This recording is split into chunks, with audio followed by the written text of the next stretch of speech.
Hey guys, welcome to the 5th episode of our EBS Symposium Podcast. Today we had the great honor to talk to our newly elected dean of our business school, Raša Karapandža, who also serves as a finance professor and is a member of the board at RS2. We discussed his passion for academia and his background in finance. So enjoy listening and have fun. Dear community, welcome to our 5th episode of our EBS Symposium Podcast. Today we have the pleasure of welcoming Raša Karapandža, Dean of our EBS University's Business School, a finance professor, and as well member of the board of directors at RS2. Hello Raša, we're happy to have you here today. How are you? Very well, thank you. It's a big pleasure being here with you, and thank you for listening. Great. So, as of latest news, first of all, congratulations on your new position on being our Dean of our Business School. Thank you very much, and thank you to all EBS community for electing me.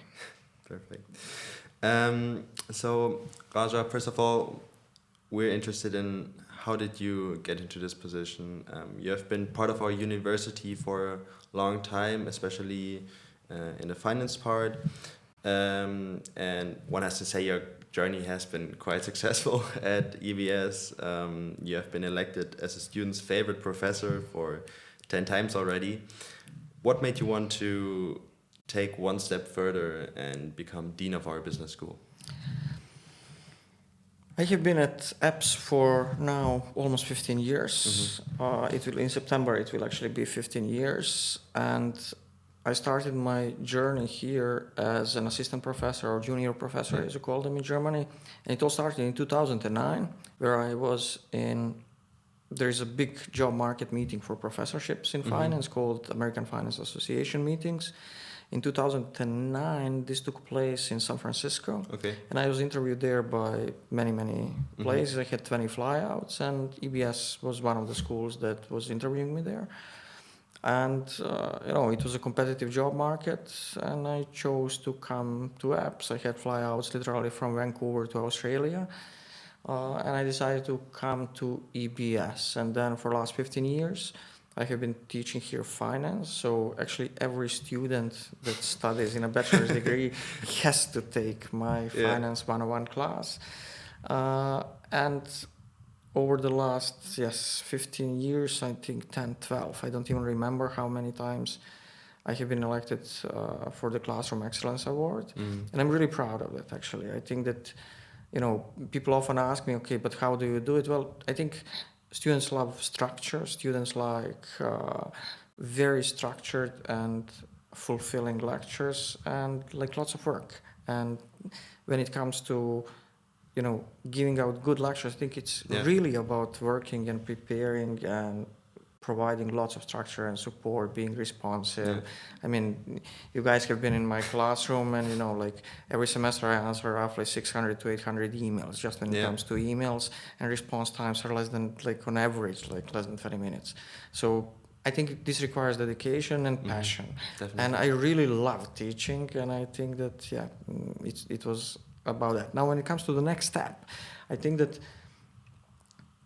given that I have been here for 15 years, I feel like I have been growing up with this institution. I feel really passionate, and now I think it has come the stage in my life where, I should take on more responsibility. I mean, I have been academic director of the Master in Finance program as well for the last almost 10 years, and we have went from very small number of students to being one of the best ranked programs in Germany, second best ranked program in Germany, 25th worldwide. Right? Like last year we got a Financial Times ranking, and we ended up being 25th worldwide and number 2 in Germany. And I'm really proud of these things, and I think it was now a time to take a next step. And I thank, of course, all the faculty and administration, the faculty council who voted me for this position. Yeah. But it's not about taking now the hard work starts. Yeah. One question in between, when I'm thinking of, you mentioned you joined EBS in 2009, am I correct? Was there a specific or even bigger demand for finance professors after having a financial crisis just recently before? Was it something that maybe correlated? Actually, I was doing my job market in the midst of financial crisis, because when I started in 2009, I was basically doing the interviews end of 2008, beginning of 2009. This was just like, everything was falling apart. Mm-hmm. And actually many universities canceled their hirings because, even like the big names like Harvard, as their endowments start bringing in less in terms of returns, they just canceled their hirings. I think this was one of the few years where like top American universities actually stopped hiring. Okay. So it was a tough market. It was a very tough market everywhere, not just in academic job market, but also in investment banking, in asset management. Everybody was suffering, jobs were being melted a lot, especially in the United States. I think that Europe was, let's say, job markets in Europe in general react much slower because it's much more difficult to fire people. It's much more difficult to hire as well. So it was different. Yeah.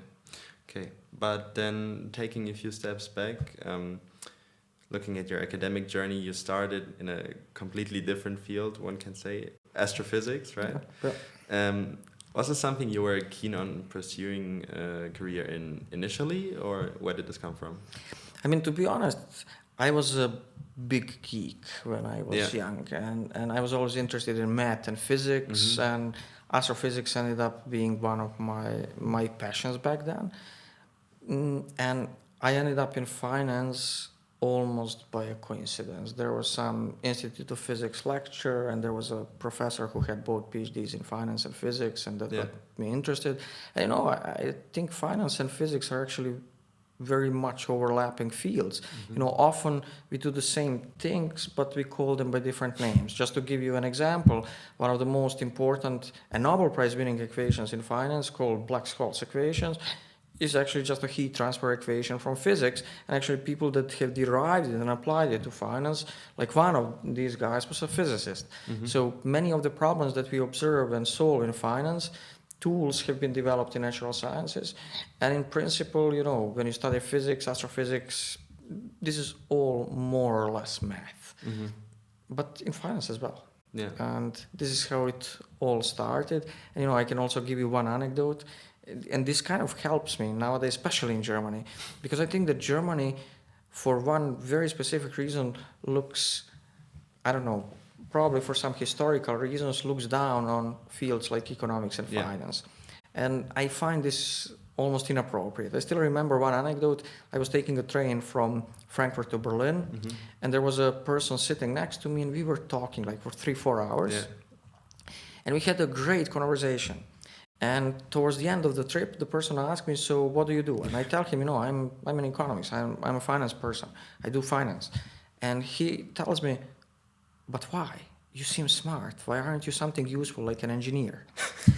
And this tells me a lot about the attitude towards the field of finance and economics in Germany, which I think is wrong. And I feel that these are very useful fields, and I think they should deserve lots more respect, especially in Germany. In the United States or in other Anglo-Saxon countries, you will get equal respect if you do finance or if you do engineering. In Germany, unfortunately, this is not the case, and I think we should jointly work together in changing this perception.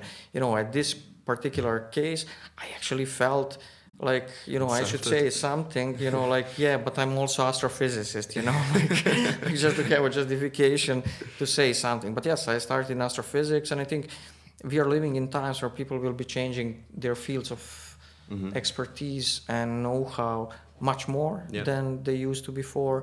And I think this is normal, and I always encourage our students actually to explore. And, it's about, I think that one of the main jobs as a university that we should create is a thirst for knowledge and building skills for learning, and not so much learning a specific thing. Because if you learn how to learn, your journey is going to be a lifelong journey. We do not live in times of our parents where you would get one job and have it for life.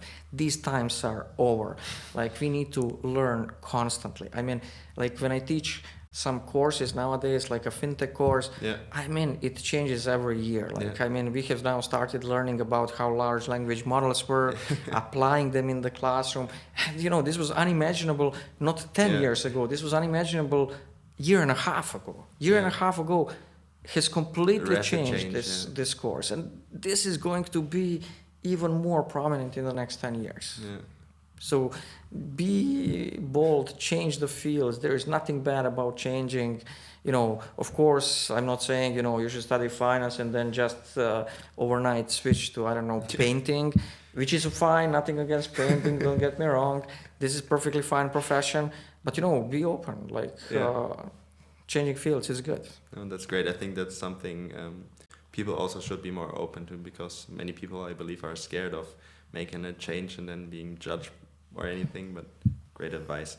And that brings us also to our next question, changing fields. You went from astrophysics to finance. You did a master's in economics and finance in Barcelona, as well as a PhD in finance. What was the trigger for the change? What sparked your interest in finance? I didn't do it with any planning in mind. It was literally almost a random thing that happened, that I attended one lecture where one person who had both PhDs in physics and finance gave a talk, and I started being interested. I applied for grad school. Yeah. I got a scholarship. I got accepted, and I went there. You know, I had zero plans, zero mission. You know, I had a mission in life to study universe, to look at the stars, to look at the. You know, I was all about stars, rockets, and you know, I'm a kind of a Cold War kid, like growing up in 1980s. It was all space race. It was all about space race. It was all about, you know, nuclear rockets, nuclear siluses. It was an exciting time, and I loved it. And, you know, this is what, you know, it was all about. You know, you as a kid would be drawing this rocket and putting then NASA sign on it and having these kind of toys, and this is what was driving me. I never even thought that I would be doing anything about finance. I knew nothing about finance when I applied. I still remember my first economics class. I showed up in this class. It was in my master's degree in Barcelona. It was first macroeconomic class ever, and the first sentence the professor said, who is by the way now a good friend of mine, first sentence that he said in this class was, "Taxes drive wedge between the marginal rate of transformation and marginal rate of substitution." I did not understand a single word in this sentence. I literally did not understand. My English was even not so good that I would understand the word wedge and not marginal rate of transformation, marginal rate of substitution. I had no idea what he was talking about. It took a lot of work actually to understand and switch to the field, but it was relatively quick because the tool set, you know, solving, optimization problems, differential equations, this is what you learn in astrophysics. So it was not that difficult, but, you know, you needed to catch up a lot. Like I literally, first lecture, first sentence, I did not understand a single word besides tax. Okay, I knew what tax means. Other than that, nothing. Okay. Then heading on to your professional career, I mean, from now what you've mentioned, what I can imagine, bachelor's degree in astrophysics, master's degree in economics and finance, PhD in finance, you could have probably pursued an incredible career in quantitative finance or anything similar. Were there any offers, or did you interview for any finance-related positions, or was it already clear that you want to stay in academia? So, first of all, early on, I had a dream of going into academia. Yeah. But then, as I was staying at UC Berkeley, and some of my research I presented in a couple of big name firms, and I worked for some time in big name firms. I don't want to now go into the names and gossips, but you know what? It coincided with my son being born in 2009, and then, you know, I actually got a really great job offer in one big asset management company, and I actually started. and my son was about to be born. And then, in the contract, and it was a US-based job, Yeah. it was like stated, you have 7 days vacation a year. And, a person on the other side told me, but, in the first year, you're not expected to use it. And, we have a fantastic setup here in this building. We even have a hairdresser. First of all, as you can see, I don't really need a hairdresser. But he told me a lot about how the work there is done. Like an attitude of you don't even have to leave the building to not do your work. Yeah. Exactly. And, my son was about to be born. And I said, okay, should I really be, of course I want to work hard. And, if you ask me, I believe that where I try to compete, even in the academic field, is I try to outwork others. Yeah. I don't think that I'm smarter than the others. I try to outwork the others when I'm competing, whether it's research, whether it's teaching. But at that point in life, I thought this was not for me. I worked before in a couple of, let's say, tier one companies. I had enough experience to say, okay, there's this famous saying when they ask you what are the 3 most important reasons to work in academia. Yeah. June, July, and August. I'm joking a little bit. Of course, actually, when you work in academia, you don't really have holidays. Like, when the weekend comes, you work on your research papers. Yeah. When there are no weekends, there are no holidays in real sense. But it's different, you also have freedom, which you would not have typically in industry. And, I was a geek always, and I have to say, when I started my academic career, I was all about, I want to just publish top research papers, etc. I was all about research, and teaching was an annoying thing that I had to do. But then over the time, when I saw the influence and the impact that this actually has, I realized this actually creates more impact later on than actually research. Okay. Maybe this is because I'm not such an impactful researcher as some Nobel Prize winners, but it really gives me a pleasure. I don't want to now mention the places and spots around the world, but literally I have met my ex-students from on every continent that I have been, and in random places. And it really gives a joy when somebody approaches you. I maybe don't even recognize all the faces, because I don't know, a couple of thousand students have passed in the last 15 years through my classroom. But it really, you see the impact of your work. And, teaching was never a dream of mine, but I wanted to do it well because I thought it's a good thing to do, and not because I enjoyed it. Yeah. But I think that actually one lesson that I would recommend to any student of mine is just do good things, and if you're good at it, you will be enjoying it. You will be happy. And this was the lesson that I learned through this process, is that, it turned out that if I work hard, I can be good at it. And that led to tremendous joy later on in life. Yeah. Academic career will not bring you, I don't know, richness or whatnot, not at all. But, it's a big joy. Yeah. And you mentioned that you at first went into academia for the research. Are you still doing any research at the moment, or what is the latest project? If you can tell us more about that, what you're... Yes, I'm actually very passionate about research, and I still try to do it. And if you would visit now one conference that is there, I will be talking about one of the papers on which I'm working on. We actually booked tickets, so we'll be there later. Perfect. You can then see a work of mine in the field of application of blockchain technology to do big randomized control trials in rural Africa, in rural Ghana, where I have built, together with my co-author, we have built an application, and we give loans to very impoverished regions in Ghana. This is one project I'm working on. Of course, I work also in asset pricing and finance, which is my kind of primary field. There I try to work in the application of machine learning tools in generating profitable investment strategies, but also I'm working more and more in understanding on how these large artificial intelligence models make their decisions. Yeah. I think we take many things from these models for granted and understand very little about it. And one of the big projects that I'm working now is actually understanding how do they make, what is the process of decision making on these, and can we actually make some more economic predictions about their behavior.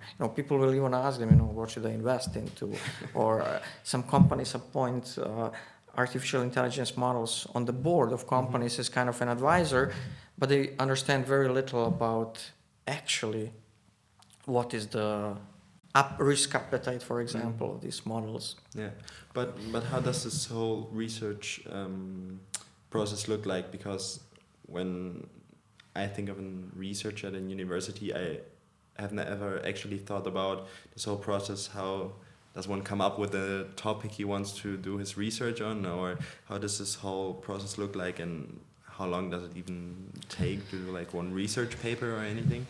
I mean, this is a very difficult question to answer.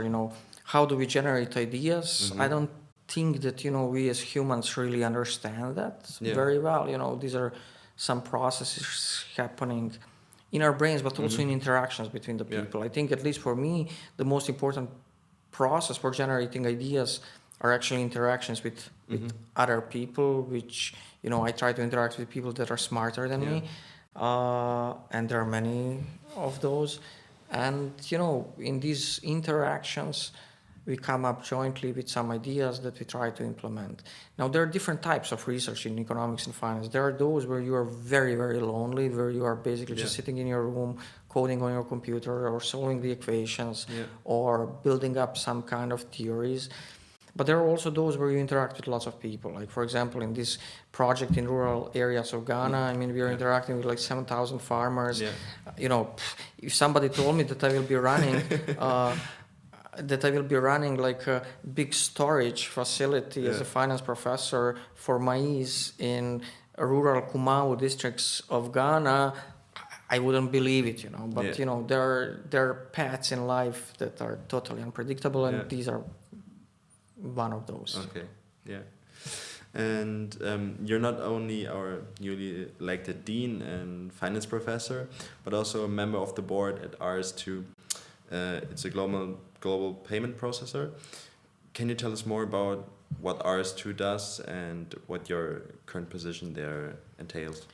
So when you think about digital payments that we are currently doing with credit cards or debit cards, it's a very complex process.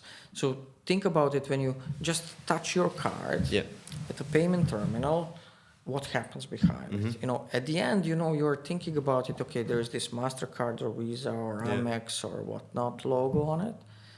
But, how does the money go from your bank account to the bank account of this shop? Well, it's a complex process. Yeah. And actually, it takes roughly 2 days. Okay. Yeah. Because clearing and settlement process between the banks is a very, very complex process. And it's never done on a per transaction. It won't be like you pay, I don't know, €5 in Starbucks, and then €5 is transferred from your account to the other bank. These are all aggregated on a daily level, and then cleared and settled between the banks, which keep internal ledgers. So it's actually a very complicated process. And what RS2 does is provides basically infrastructure, processes billions of these transactions and clearing and settlement between the banks, and actually does payment processing for some of the largest banks worldwide, like Barclays, Bank of America, Wells Fargo, and hundreds of other financial institutions.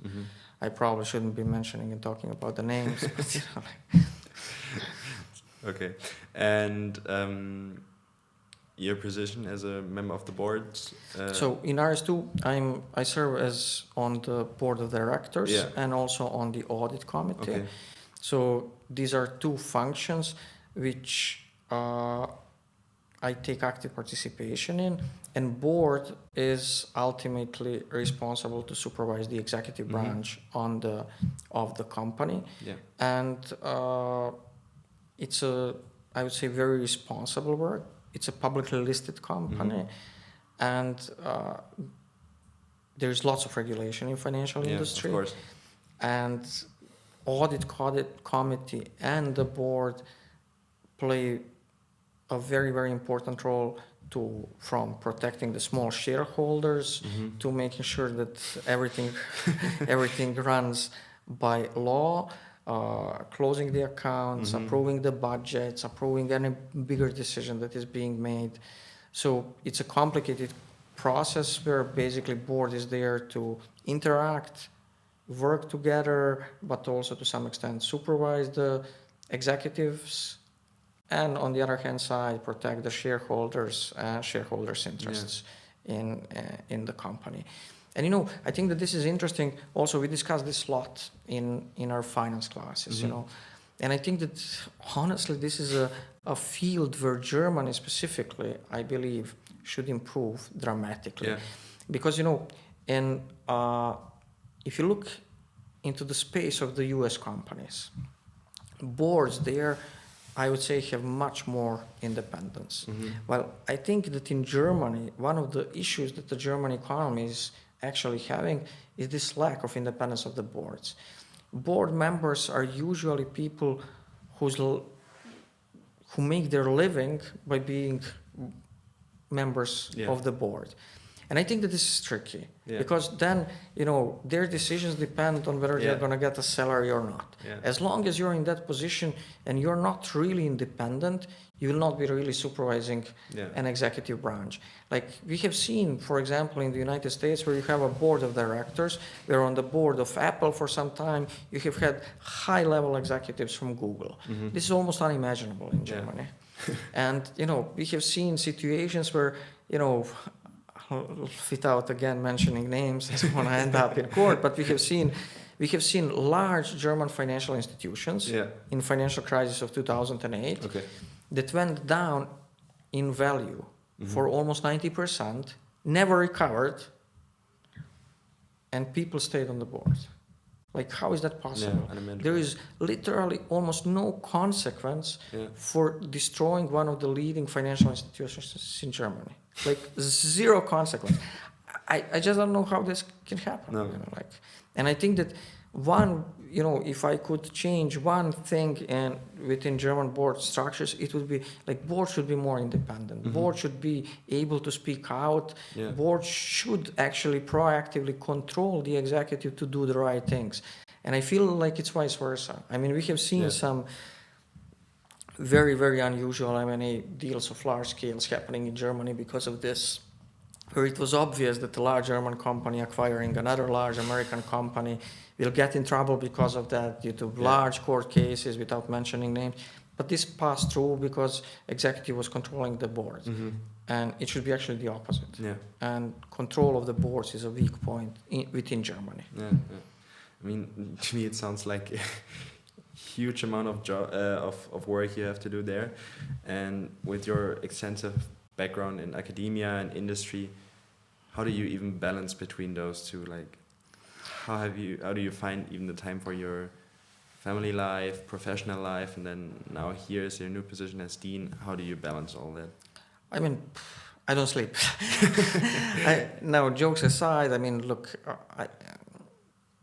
I enjoy all of this, and I enjoy the work, and I think it's all about having fun in life, and I really enjoy this stuff. I almost don't consider it like a work, I don't find it like, I have to go to work, and I don't have these kind of second thoughts. I really, really enjoy all of this work, and I think having joy is probably the most important thing here. And but there is lots of also interdependence between these things. Like, my academic jobs gives me an ability to be fully independent in the board. And I don't depend on this job. And I can always, I think I can do this job responsibly. And and also the background in finance And when you think about financial industry specifically, and all the regulation that is upon it, we need to also teach these things in the classroom, and understanding how international IFRSs, international regulatory standards used for reporting need to work. I think this gives me lots of insight. Just to give you an example, there is one standard called IFRS 9, and according to IFRS 9, then any loan should be impaired in a specific way. So if, for example, somebody you have as a company, some other company owns you, let's say $1 million. You cannot put $1 million on your books. You actually have to reduce it because there is always a small probability of default of the other side. According to the old accounting standards, you will just put 1 million on the books and that's it. But nowadays, you have to impair it. You have to reduce it proportionally to the probability of default of the other side. And these standards go so far that it tells you have to adjust this to the macroeconomic cycle because, you cannot just impair in the same way in a financial crisis and outside of the financial crisis. So actually, you have to have a model for that. You have to take these macroeconomic effects into account. Being quantitative and understanding these kind of peculiarities of accounting standards, I think this is something that helps me a lot in this work, which becomes very, very important, and specifically in the financial industry, which is incredibly regulated. And then do you find that your both professions complement each other? For example, does your professional work at RS2 sometimes give you any different perspectives on your research or vice versa? I would say it keeps you up to date because, in teaching, if you are late a little bit with implementing the newest thing that was in the industry or late, nothing changes, especially when you teach a course like Finance 101, nothing fundamentally changed until the Nobel Prize given to William Sharpe in 1964. So we haven't had big changes in this, but giving it a perspective and putting it into the perspective of what is the current state of regulation, what is the current state of market, helps me get real market insights into teaching as well. And I think getting these real life examples, I think it helps a lot. In one of my classes where we estimate the shape of the yield curves, I always give an example like how in one, everybody's using these estimates from the website of ECB if the euro is in question, and then 1 year on 31st of December something went wrong on ECB end, and when you look at the parameters that they have estimated, it says none. They obviously kind of use MATLAB to estimate, which didn't converge, and you couldn't find what is the discount rate for the risk-free rate. And I have encountered this. And how do you know about that? You're not going to be checking every day at the website of European Central Bank, where it just came up from the real and applied work. Yeah, okay. And you also mentioned that you gain some of your insights from the US as well, and you have a rich history of teaching various courses in different institutions, from EBS here to NYU. How does your experience differ, and what have you learned from teaching in those different academic environments? So there are differences, and these differences, you have both advantages and disadvantages in Europe compared to Anglo-Saxon institutions. What I really appreciate in Germany is that we are still not there yet when it comes to all of these, let's say, some of the trends in complete political correctness. And just to give you an example, when you teach at NYU, every year I have to pass certain exams on, how can I communicate the grade to student, to if a student comes for consultations, I'm always required, to give you an example, I'm required to open the doors of my office and say, I will leave the doors open. But if this is something private that you want to discuss, I can close them, but I will invite a colleague to join me in the class, in the office. Okay. So you have to always and constantly make sure Yeah. that like, I mean, I sometimes feel like the assumption is that you will do something bad and you have to have witnesses that something bad is not going to happen. I don't enjoy this part of the work. I'm really passionate about what I do. I really do a good job there, I believe. And introducing like so much rules and so much regulations into teaching has exploded over the last decade in Anglo-Saxon institutions. Like, has exploded. I would say luckily in Germany we still don't have that. So this is one big advantage of Germany. Another one advantage of NYU on the other hand side, I would say, is like, let me say it, if you would take a random group of 200 students, there would be 140 nations. It's so international that it's difficult even to describe, which brings its challenges, but also creates an amazing international environment. And I mean, it, guys, here, like in bachelor's degree, we are very homogeneous on side of Germany. Master programs are a little bit more international, but still, we are not at the level of internationalization as big global universities. And this is something that, one of the things that, is part of my job now and part of the EBS University as a university strategy, and therefore part of a business school strategy, is to internationalize a little bit more, to bring more heterogeneity, and specifically so in master programs, because bachelor programs are a little bit different. Students at young age do not move that much around. So, but we need more heterogeneity there. And how do you balance your time between NYU and EBS? Because from when I'm thinking of my first semester here, you were, of course, my finance professor. And how does it work with traveling to NYU to give classes there and hold lectures here? How do you do that? Honestly, it's intense and challenging. And in a semester when I do teach there, which is a spring semester, I mean, I live on the airplane. Like it has been it's been quite tough. It's been quite tough, but it's also enjoyable. Like, though I have to say in springs I'm more there than here, and the rest of the year I'm more here than there.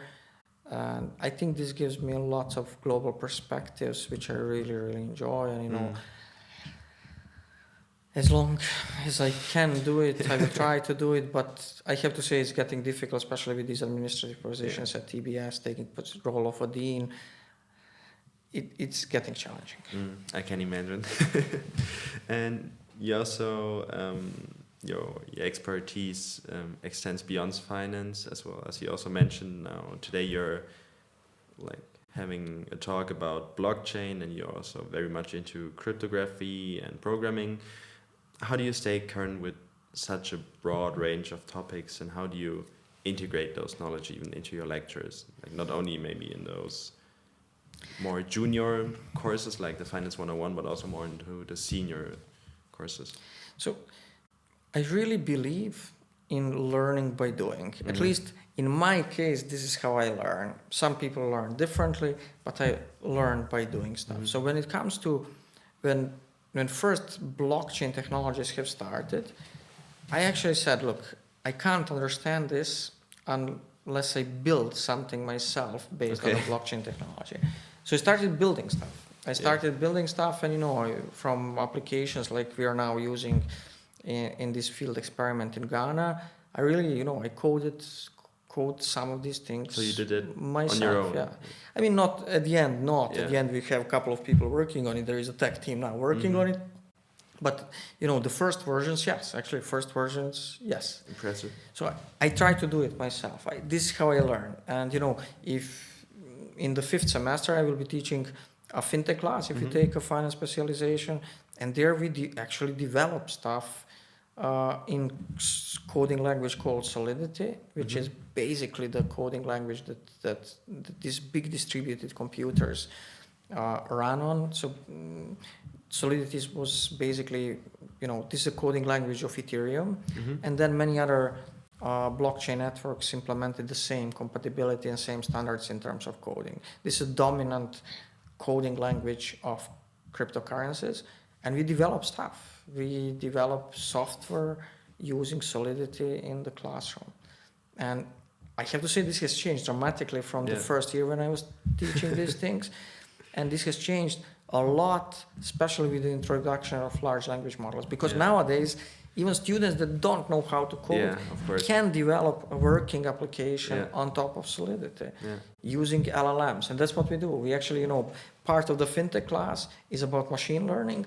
Part of it is about the blockchain and, of course, applications in the field of finance to some extent. And, first people have to build their own machine learning models using some machine learning platforms like Microsoft Azure machine learning platform. But then, we also try to apply machine learning techniques into building code on top of Solidity. And how did it came to this, to be honest, I don't know. Like, a new technology appears, it looks completely fascinating. I mean, just think about it. This Solidity code that you build and run, you build it here in the classroom. You put it out there on a blockchain. And it runs on a big distributed computer on thousands and thousands of computers around the world with a memory which is in sync. Like 15 years ago, this would be unimaginable. You couldn't do it. I mean, this is how the world has changed. And I think that the things that we are going to observe in the next couple of years are just going to be spectacular. Yeah, I very much like this approach. And coming a bit to an end, also outside of your professional life, you have many personal interests, such as endurance sport. I think you're sailing and maybe a gymnastics guy, I believe. How do you find time for these activities, and how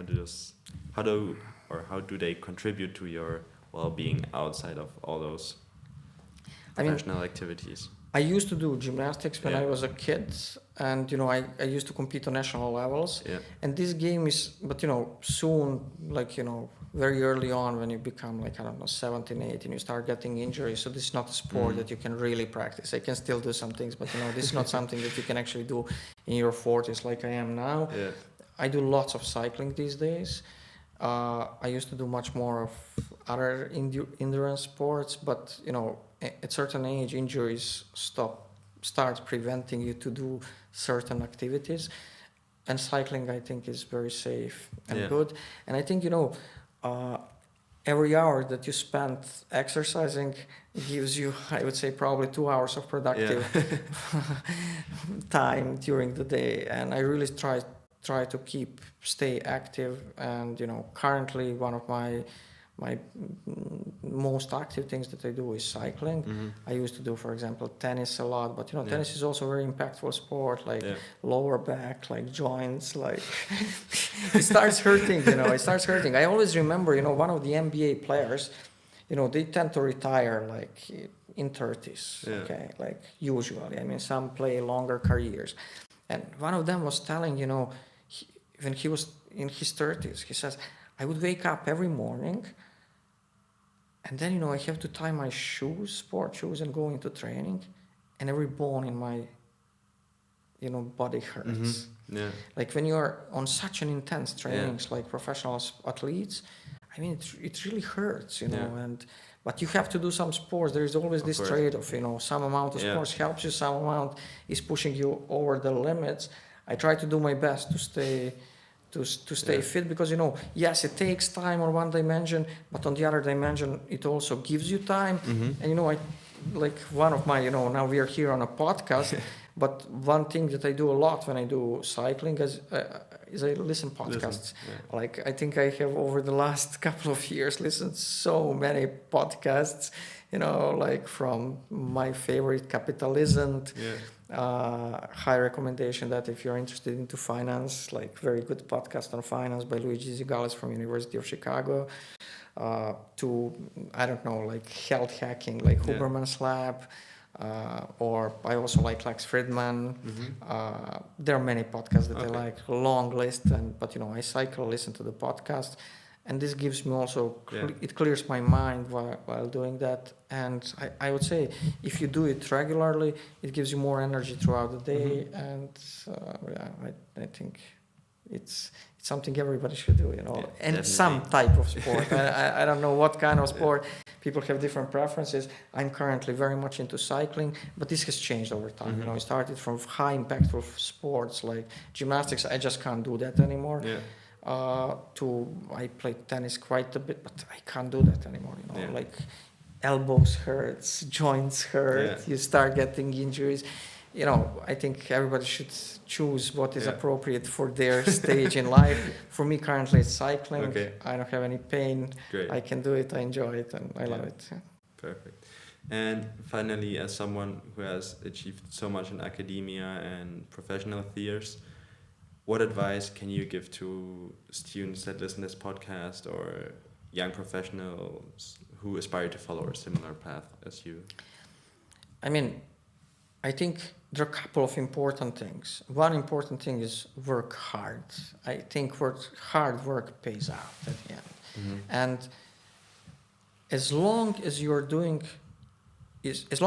working hard, doing good stuff, even if you don't like it at the beginning, you will like it. Because I think that people like to do things in which they are successful. And this combination of hard work, and when you see the fruits of the hard work, I think that this leads to satisfaction in professional life. Different people have very different goals in life, and that's perfectly fine. And don't be afraid to switch and change. There is nothing, I did astrophysics and now I do finance. So what? I think both are great fields, and why not? I think it's perfectly fine to change, and be prepared for lifelong learning. Times where you start on one job and you retire on the same job are over. Yeah. This doesn't exist anymore. Yeah. Okay. Well, thank you, Raša. Thank you so much for joining. It was a pleasure of having you here and sharing your insights on your journey. We look very much forward to your contribution and impact on our university. And to our community, thank you so much for listening, and see you next time. One thing for the end, join us at EBS Symposium, the best congress on this planet. It's an amazing place. I've been there for the last 15 years, and every time I have had lots of learning, lots of fun. It's a great place to be. Come there, see us, meet us. You will enjoy it. There you see it. Guys, we hope you enjoyed this episode. Save your ticket now, and do not forget to follow all our social media accounts to stay up to date with the latest news. Thank you for listening, and until then, see you next time.